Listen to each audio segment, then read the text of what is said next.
RMN Drama presents Kini ang akong suliran. Sa bugtong tuyo nga kami makaalagad kaninyo, among gituyo pagmugna kining maong tulumanon nga pagatambagan nila ni Dr. ni Elaine Bathan nga mutabang sa pag-iway sa mga gumunhap ug kalibo nga inyong gihambin ilabi na sa punto legal. Kinisab si Dr. Rene Obra ang kaabag sa inyong suliran. Ang akong suliran. Kini ang akong suliran.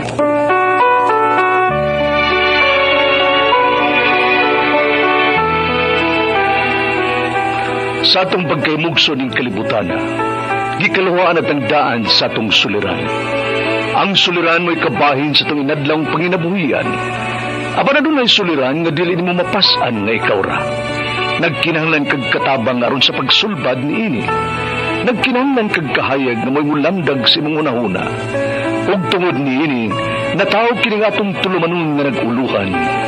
Kini ang akong suliran. Kini ang akong suliran. Mga minugbong duwa nga matapos lang sa usa ka hugna. Mga kinutlog gikan sa mga suwat sa mga minahal namong tigpaminaw. Busa kung naduna kamoy suliran nga naggumon karon sa inyong galamhan. Suwata ka na ug ipadala ning atong tulumanon. Kini ang akong suliran. Aron kabuhatan ka na og duwa sa kahanginan ug pagatambagan sa mga bulawanang hunahuna.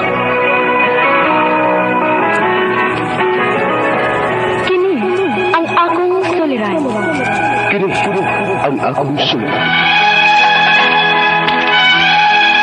Sinumat ni Teresa Tirul Soria, ubos sa direksyon ni Ingrid Miss Iver Tudaso. Dalit kaninyo sa RMN Drama.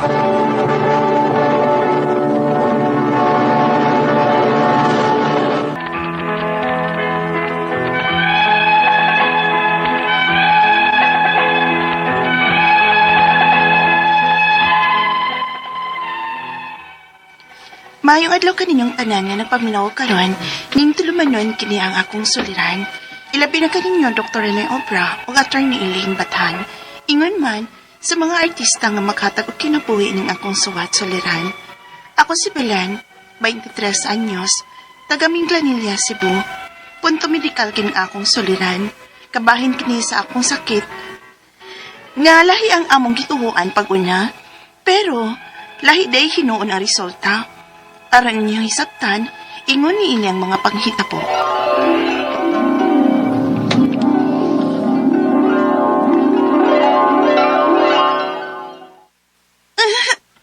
Aray! Oh. Anak, yan naman ka. Sakit ka kung puson pa. Murag sige naman lang nagsakit ng imong puson. Basta, mukto nga ang imong binuwang sakit na. Maulaki pa. Unsa ka kung magpa-check up na lang ka.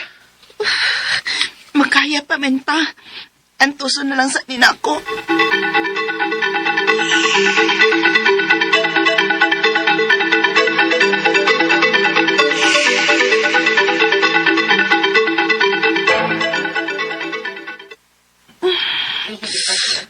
Sakit naman yung kayo. Maragdili na nako kaya.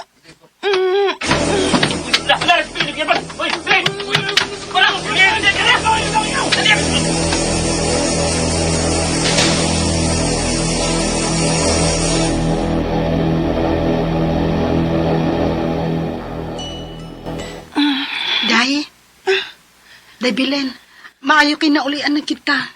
Kumusta yung kipati, Day? Arang-arang naman. Pero for sure, mabalik na sa ning sakit taon niya.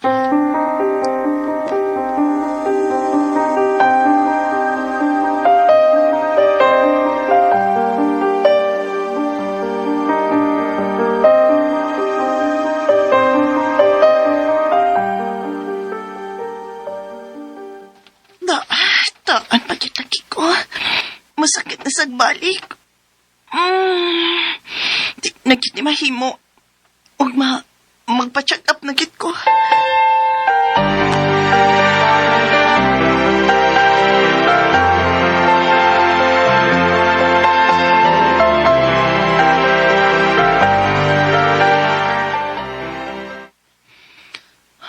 Usahay ka ni Dok. Dili ko tunghaan sa kong binuwang sakit. Sa ato pa, irregular ka. Yes, Doc. Base imong symptoms, Doon na kay Picos. Picos?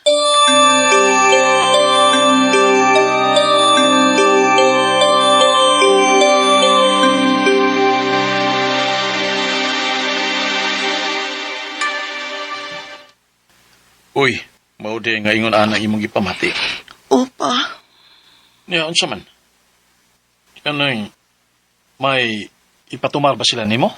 Oo. Paimnon ko ng coke pills pa. Palit tayo ta.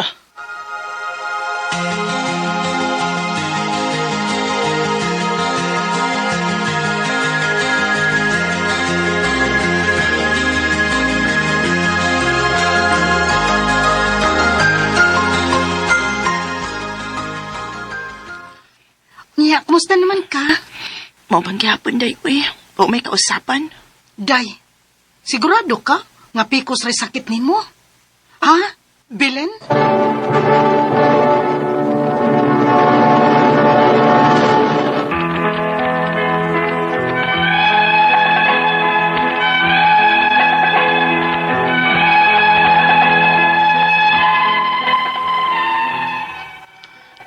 Nagtuo ko nga mild gid kayong akong sakit. Ug Picos ra gyud ang akong pagtuo kay mao man paisulti sa doktor. Pero hinay-hinay na kung naay nabantayan sa akong kaugalingon. Unya, Nanambok man ka? nakabantay bitaw ko pa, uy. Na, di ba ka na tungod sa pills nga imong giinom, no? Ambot man sa daha pa. Ay, ang inaong ni mo. Lamuro ko mayo. Na, sa akong tangkugo ay nanambok sad. Pero wala makagagi pamati. Awa ra man sa dinoon pa. Okay ra na.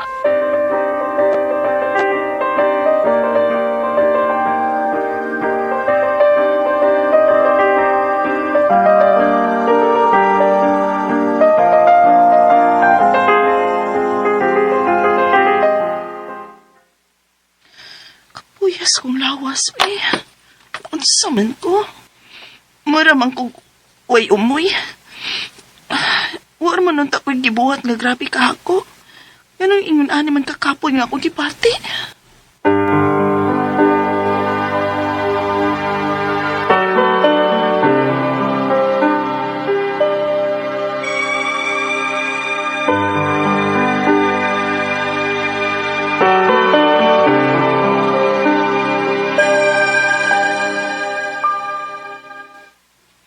Pinamugtambal na ko. Salamat pa. Uy, usa man yung samad si mong paa? Hala, nadugay naman ni pa, uy. Kaya kong naayuan eh. Nak, dili ka ka diabetic. Unsa?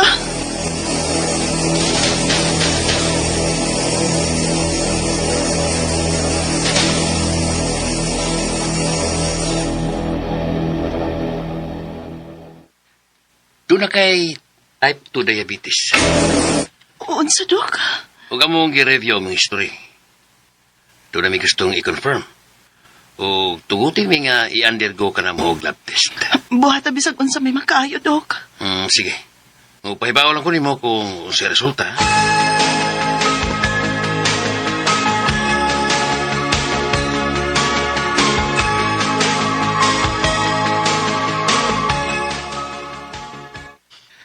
Doon na kay brain tumor. Unsa, Dok? O magkuha din nato pinagis pag-surgery. Surgery? Operahan ko? Yes. O kaning imong ipamati, dili simple nga Picos lang. Ano gitawag og Cushing syndrome. Saman, uyo ka ba nga operahan ka? Ako lang sa ning hunaon og maayo, Dok.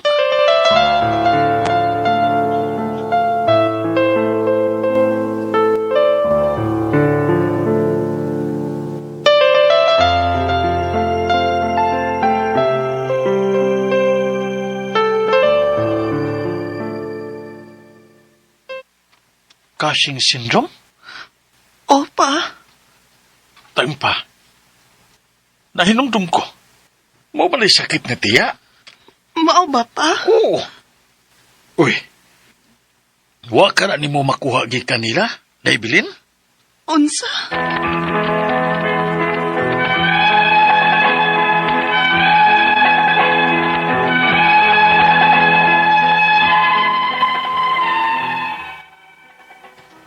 Human ko kistoryahan ito sa doktor, nibati ko kahatlok.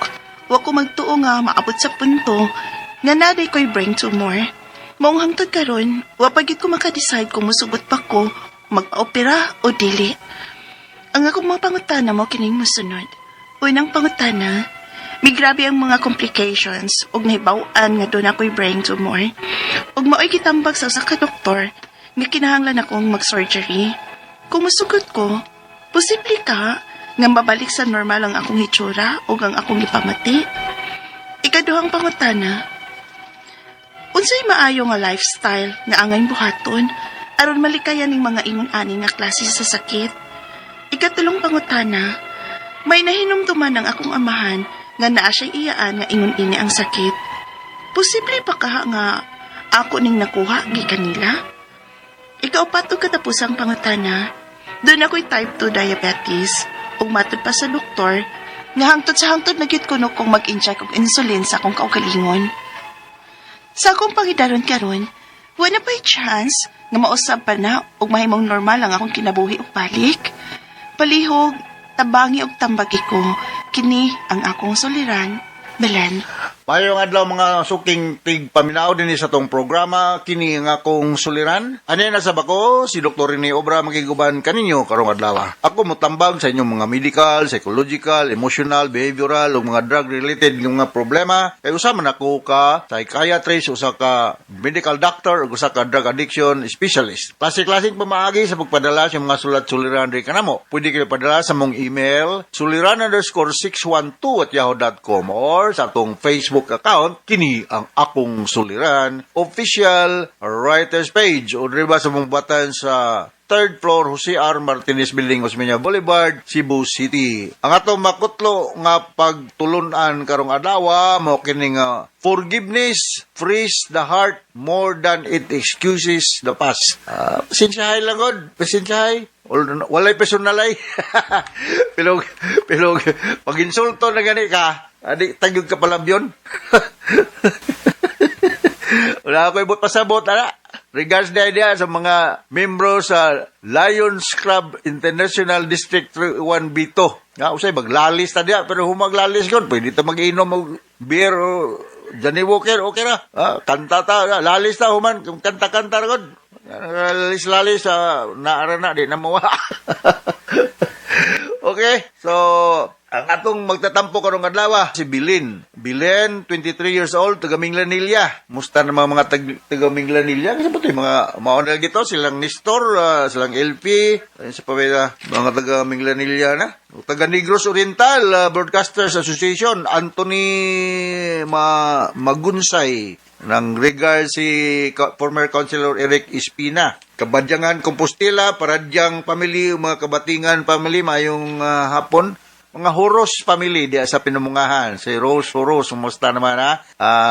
I-reserve lang ng imong butong da, Rose, kay Manharan niya. Gato mga suking tigpaminaw dito sa abroad, no?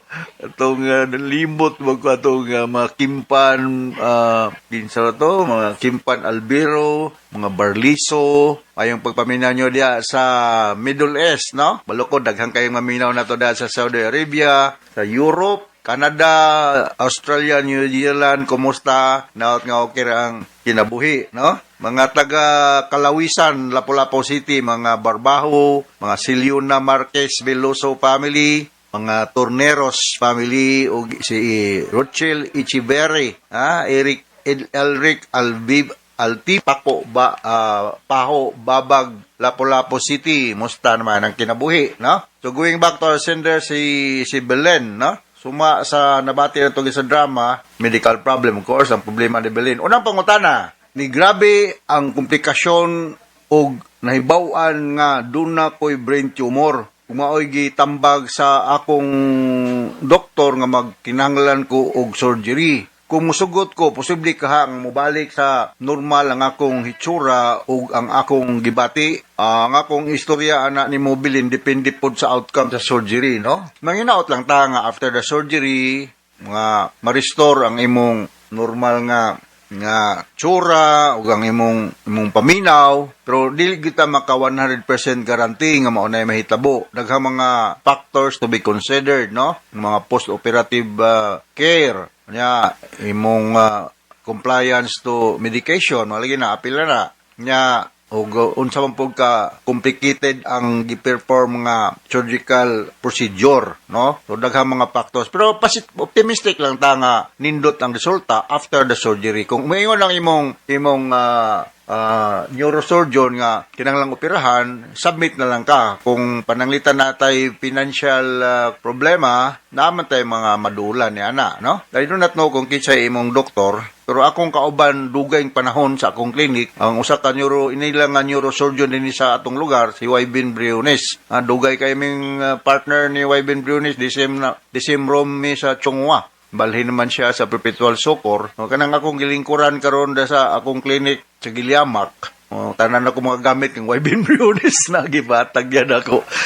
So, I hope nga schedule kag operasyon, no? I repeat, I do not know kung isa imong doktor, pero kung pa kay doktor, mo recommend ko ni Wybin Briones, ha? Sa inilang mga neurosurgeon dili sa Pilipinas, ha? Kaduhang concern. Kung sa may maayong lifestyle, ang ayang buhaton aron nga malikayan ni mga ingon ani nga mga klase sa sakit. Just like any other sakit, may bulong lang tamutungar na siya, no? Daghang kay mga factors to be considered, atong nutrisyon, ang atong environment, ang atong mga pagkaon, mga nutrisyon, o ang atong stress, no? Atong life stresses, pinanglan nga ma-address na siya. O ang atong genetic loading, no? Kay uban nga mga sakit ni trans in the family. Although I'm not saying kung pananglitan na ay brain tumor tong imong mga lolo lola mapariha pug ka nga mao ni mo na. Pero sa among pagtuon nagnay gitawag na mog genetic loading, posible nga mapasa ngadto sa other members sa clan sa family. Mas maayo ang taog after a thorough diagnostic procedure ma-confirm kung unsa bagay prognosis. Gitawag na mo og prognosis, meaning possible outcome after the surgery ug unsa mang klaseng tumor kung naa man gani makuha. O doon siya, benign ba siya or malignant? Na mao na siya ang mga basihan sa prognosis or possible outcome. Katulong pangutana, may nahinumduman ang akong amahan nga naa siya iyaan. No, mao lagi ni, ha? Posible ka nga murag nakuha ko naman niya ngadto. So mao na akong giingon na while ago nga dili na to matotally roll out ng usab uban nga mga sakit aning nga kinabuhi makuha na to sa atong mga older generation. Pero maingon ko nga di man 100%, but the possibility is a little bit higher compared to the other people nga wala sa mga history nga membro silang pamilya na sakit og yun ani. So muna kay kasturya si katulon mong pangutana, Bel. O ikapat nga concern, doon na ko'y type 2 diabetes. Ug matod sa doktor nga hangtod sa hangtod nagyud kuno kong mag-inject og insulin sa akong kaugalingon. Sa akong wala nga sa akong pangidaron, wala na by chance nga mausab pa ni og mahimong normal ang akong kinabuhi og balik. Bago lang akong nag-lecture niya diha sa Perpetual Socor, no? Kay ngatos kasayuran sa tanan, natong nag-meeting mi sa Lions Club District 1 Bito, gi-appoint ko ni Governor Kiki Romualdez as chairman sa Diabetes Committee sa among district. Among district comprises Negros, Siquijor, Cebu, Bohol, Leyte. Bago lang ko mag-lecture every now and then. So, tulo ka klase ng diabetes na type 1, meaning inborn, no? So, kad pagkabata pa, na type 2, nga may gingon mo imo, ug na gestational diabetes, kana magbuntis nga mga babae nga why diabetes, pero pag buntis nila mag-diabetes. After mga anak, mawagtang na po diabetes. So, kanin type 2 diabetes, naa kay insulin production. Pero ang imong body, dili maka-normally utilize sa insulin, so mao nang kinahanglan ka og tambal. Ang type 1, wala agoy production ang insulin. Kinahanglan gyud kag kanang tambal.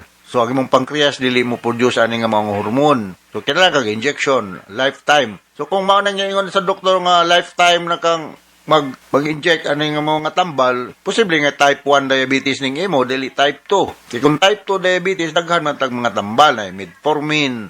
So, mao na nga, siguraduhon na to, unsa mang type sa diabetes. Ingon type 2, unya, hangtod sa hangtod na kung mag-inject og insulin, makorek ha, makorihaan naman ng type 2 pinagi sa imong diet, compliance to medication, exercise. Pero kung balik ko na kung type 1 mo na hangtod sa hangtod yung ka mag-inject. Kung type 2, dili ni siya hangtod sa hangtod. At daghang mga tambal niya ni. So klaruhon na to di sa imong attending endocrinologist ug unsa ba ganing imong type sa diabetes, type 1 or type 2. At 23 years old naman ka. So, I don't think so nga type 1 ni siya. Maybe type 2, no? So, you have to be careful about your diet nga dili kay ka ukaon og mga high-calorie diet or carbohydrate, nga sugar, limited, o paano kay musamot og shoot up ang imong sugar level. Sa ato nang hibalan, ang normal fasting blood sugar is mga below 100, no?